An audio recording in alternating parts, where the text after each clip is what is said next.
How do we break the debt cycle?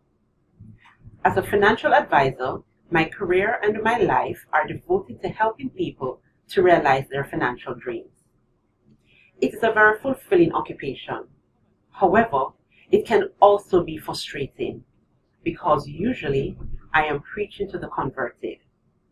I am helping people who want to be helped, and my real target should be those who need to be helped.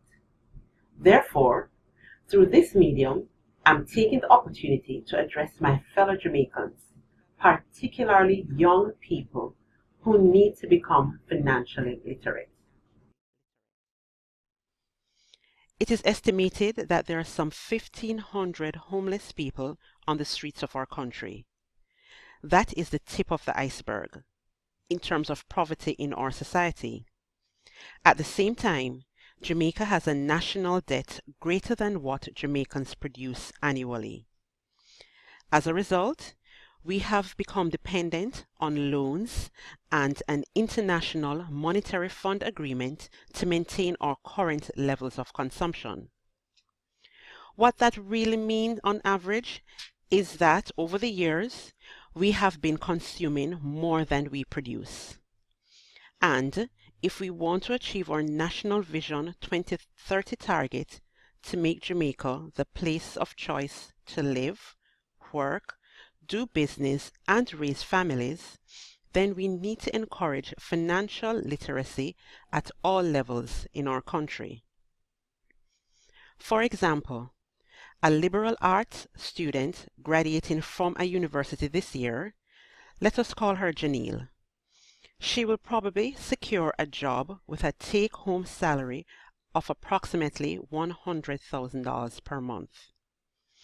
If Janelle adopts what is called the 70-10-10-10 solution, she would be on her way developing a basic management plan. She would be using 70% of her income to meet her monthly expenses, saving 10% in a financial institution to gain interest, investing 10%, and have the other 10% for charity or emergencies, and so on. Therefore, it would be proper for Janelle to set up a budget.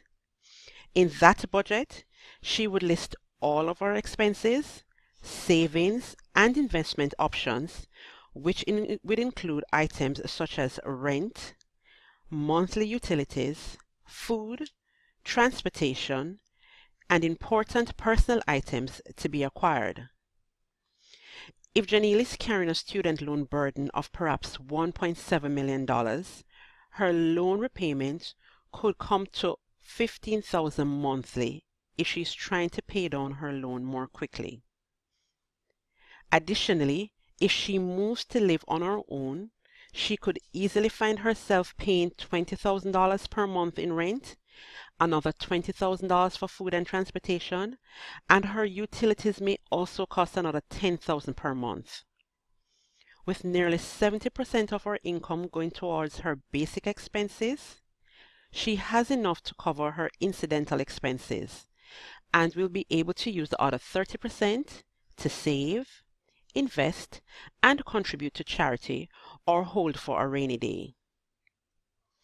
As a bright young woman, Janelle would want to go on to do her master's, and along with her partner, in some 20 years, she could own her own home in St. Catherine and have 2 children.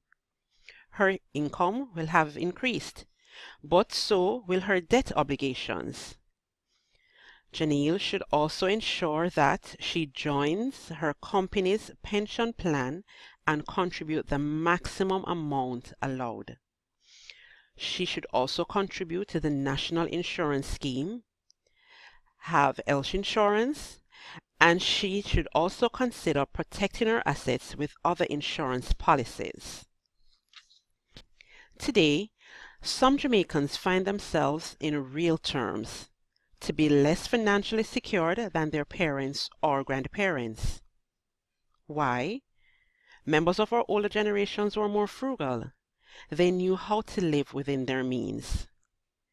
In addition, Some Jamaicans living overseas are astonished to discover that foreigners who live in countries that are more economically stable than Jamaica live far less extravagant lives than we can imagine.